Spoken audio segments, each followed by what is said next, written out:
Hello friends, आज हम लोग फिर से एक नए एग्जाम्पल के माध्यम से नवांश कुंडली को समझने और सीखने का प्रयास करेंगे। यहाँ पे एक जातक की जन्म कुंडली दी गई है जिसमें लग्न और ग्रहों के क्या दिए गए हैं, भोगांश दिए गए हैं। तो इनका हमें नवांश तैयार करना है। तो हमने आपको पहले के वीडियो में बताया था आपको कि नवांश कुंडली बनाने के से पहले आपको ध्यान में रखना करना क्या होता है। तो हमें राशि से संबंधित दो चीजों को ध्यान में रखना होता है कि पहले हम राशि को 9 नवांश में क्या करते हैं, विभाजित करते हैं, डिवाइड करते हैं। ठीक है, 9 नवांश में विभाजित करने का जो सबसे बड़ा कारण होता है कि हमें देखना होता है कि लग्न और ग्रहों के जो ये भोगांश दे रखे हुए हैं यह किस नवांश का पार्ट बनते हैं। 1 का, 2 का, 3 का, 4 का, 5 का, 6 का, 7 का, 8 का, 9 का, किसका पार्ट बनता है। तो पहला काम होता है कि हमें देखना होता है कि लग्न या ग्रहों के जो भोगांश है ये 9 नवांश में किस नवांश का वो पार्ट बनने जा रहे हैं। ठीक है, ये हमें पहला काम करना होता है। जब आप इस चीज को कर लेंगे तो आपको दूसरा काम करना होता है कि जो है, तो नवांश में आप देखा कि नवांश को हम क्या करते हैं, 9 नवांश बनाते हैं और इससे हमें लग्न और ग्रहों के क्या पता चलती है, ग्रहों लग्न और लग्न एवं ग्रहों की स्थिति पता चलती है। स्थिति पता चलने का मतलब है यहाँ पे कि किस लोकेशन में जाकर करके, किस हाउस में, लोकेशन यानी किस हाउस यानी भाव में जाकर के अब ग्रह जो है बैठने जा रहे हैं नवांश कुंडली के अंदर।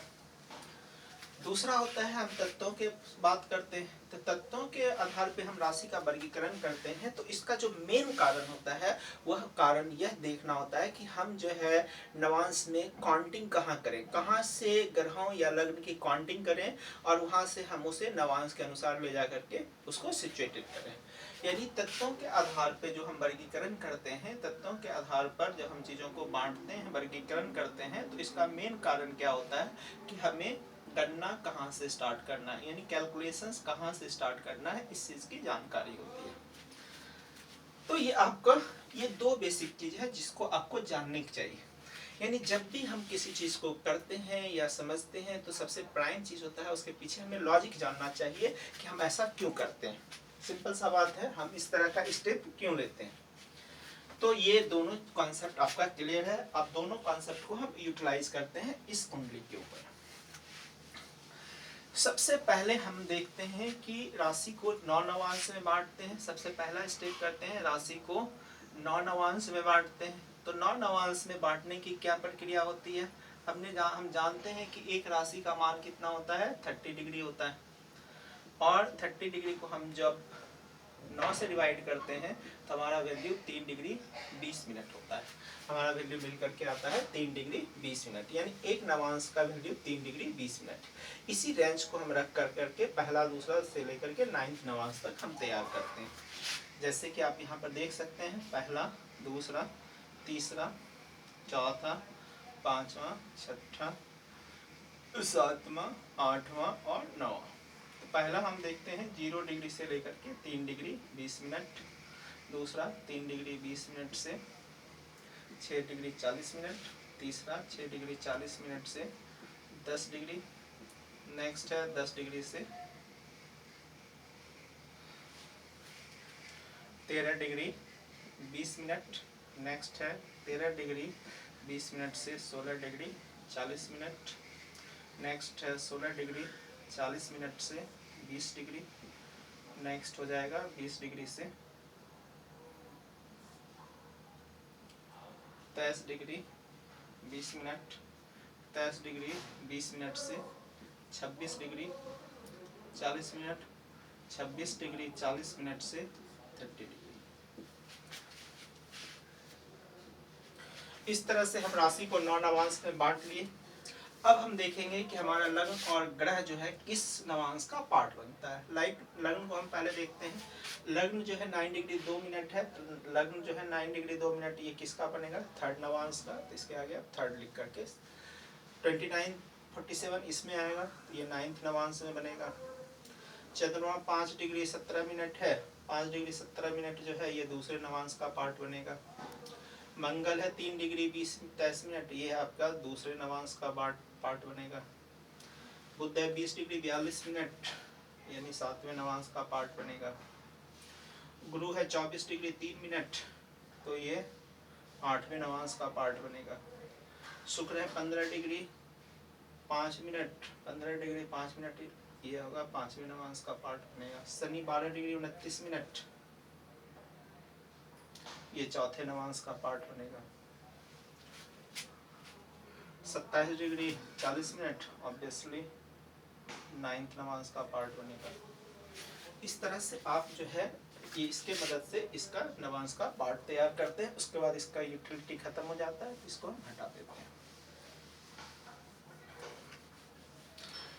अब हम क्या करेंगे कि राशि को तत्वों के आधार पर वर्गीकृत करेंगे। तो राशि को तत्वों के आधार पर वर्गीकृत करते हैं तो हम देखते हैं हमारा यहाँ पे सबसे पहले क्या होता है, अग्नि तत्व होता है, फिर क्या होता है, पृथ्वी तत्व होता है, फिर क्या होता है, वायु तत्व होता है, फिर क्या होता है, जल तत्व होता है। इसको भी लिखने का तरीका जो है ध्यान रखिएगा। लिखने का तरीका क्या होता है कि अग्नि तत्व हम देखते हैं अल्फाबेट का पहला वर्ड क्या होता है, अल्फाबेट का पहला वर्ड क्या होता है, अ से शुरू होता है, इसलिए आप स्टार्ट में अग्नि रखिए। अ से अग्नि जब लिख लेंगे तो पहला वर्ड अग्नि के बाद तो ये पृथ्वी आ गया। उसके बाद देखिए यहाँ पे ब खत्म हो रहा है तो हम वायु तत्व को उसके बाद लिखेंगे और बच गया एक लास्ट जल तत्व। इस तरह से आप इसको क्या करें, एक डायग्राम में बना करके इस तरह से लिखेंगे तो आपका बहुत आसानी से आप इसको लिख लेंगे। उसके बाद आप क्या करेंगे, 1 2 इसको क्लॉकवाइज नंबर को पुट करते जाएंगे, 1 2 3 4 5 6 7 8 9 10 11 12। इस तरह से आप इसको नोट डाउन करेंगे। अग्नि तत्व की राशि आपको पता चल गया 159, पृथ्वी तत्व की राशि 2 6 10, वायु तत्व की राशि 3 7 11, जल तत्व की राशि 4 8 12। अगर कोई भी लग्न या ग्रह जो है जल तत्व की राशि में होगा तो उसकी गणना कहाँ से स्टार्ट करते हैं, 4 से। सबसे पहले यहाँ से देखें अग्नि तत्व यानी 159 में लग्न या ग्रह होगा तो 1 से स्टार्ट करेंगे। पृथ्वी तत्व 2 6 10 में होगा तो उसकी गणना 10 से स्टार्ट करेंगे। वायु तत्व में होगा तो 7 से, और जल तत्व का होगा 4। यहाँ ध्यान दीजिए पहला अग्नि है इसलिए 1 से ध्यान रखिएगा, याद करना आसान होगा। 1 से मिलता हुआ 10 होता है तो आपका यहाँ पे पृथ्वी तत्व में 10 को रखिएगा। वायु, ब से वायु और ब से बीच में क्या है आपका 7 है तो इसको आप 7 में ध्यान रखिएगा। और लास्ट है आपका जल तत्व, यानी देखिए 1 2 3 4, यानी चौथे नंबर पे हमने इस डायग्राम को किसको रखा है, जल तत्व को रखा है। तो जल तत्व की गणना किससे करेंगे, 4 नंबर से।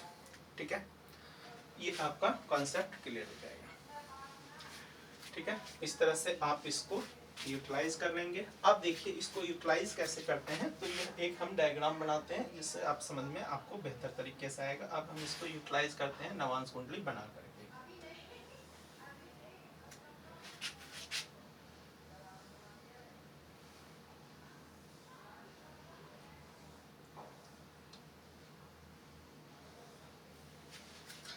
अब सबसे पहले देखते हैं कि हमारा जातक का लग्न जो है वह क्या है आपका 11 नंबर है। 11 नंबर का क्वांटिक कहाँ से होता है, 7 नंबर से। 11 नंबर का क्वांटिक कहाँ से होता है आपका 7 नंबर से। तो 7 कहाँ पे, यहाँ पे। 7 से हम कितने नंबर पे जाएंगे, 3 नंबर पे। तो 1 2 3, यानी हमारा नवांश कुंडली का लग्न क्या हो गया, 9 नंबर हो गया। इसके बाद हम अदर राशि को भी क्या करेंगे यहाँ पे रिप्रेजेंट कर देंगे।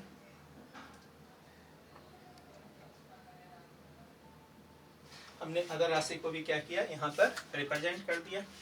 अब जो है अब हम क्या करेंगे, सभी ग्रहों को रिप्रेजेंट करेंगे।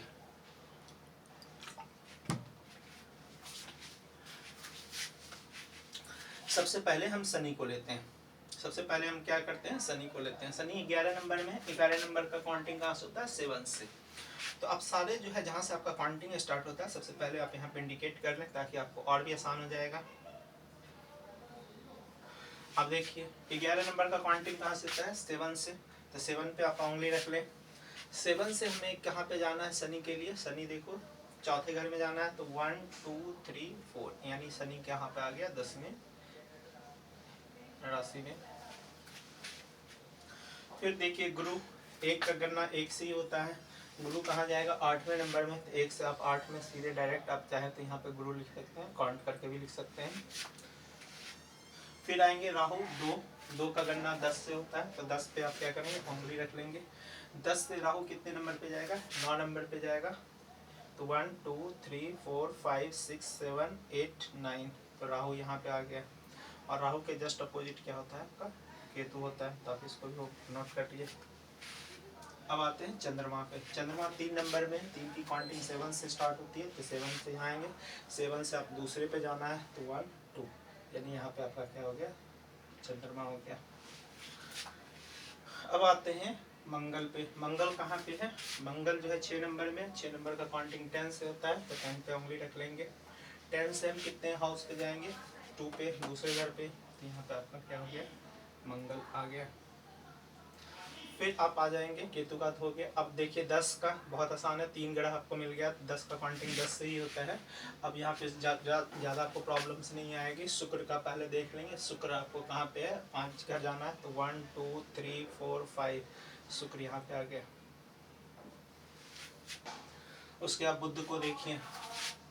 बुध 7 में जाएगा, 1 2 3 4 5 6 7। अब बच रहा है आपका सूर्य। सूर्य जाएगा 9 घर में, 1 2 3 4 5 6 7 8 9, ये आपका सूर्य हो गया। इस तरह से दोस्तों आपका क्या तैयार हो गया? नवांश तैयार हो गया। इस तरह से आपका क्या तैयार हो गया? नवांश तैयार हो गया। तो जब भी हम नवांश बनाते हैं तो काफ़ी आसानी से आप क्या कीजिए, पहले नवांश को हम क्या करें, एक राशि को 9 पार्ट में डिवाइड कर लें। एक राशि को आप 9 पार्ट में डिवाइड कर लें, और दूसरी बात क्या करें, राशि को तत्वों के आधार पर वर्गीकृत करें। उसके बाद हमने आपको मेमोराइज करने का तरीका भी बता दिया, किस कौन सी राशि जो है किस तत्व की होंगी और कहाँ से क्वांटिटी होगा, ये भी हमने आपको समझाने का कोशिश किया। अब हम एक तीसरा एग्जाम्पल भी लेंगे ताकि हमारा नवांश और भी बेहतर तरीके से क्लियर हो जाएगा। ठीक है, थैंक यू। अगर आपको किसी भी तरह के समझने में दिक्कत होगी तो आप कमेंट करके बता सकते हैं। वीडियो को लाइक करें, सब्सक्राइब करें और शेयर करें।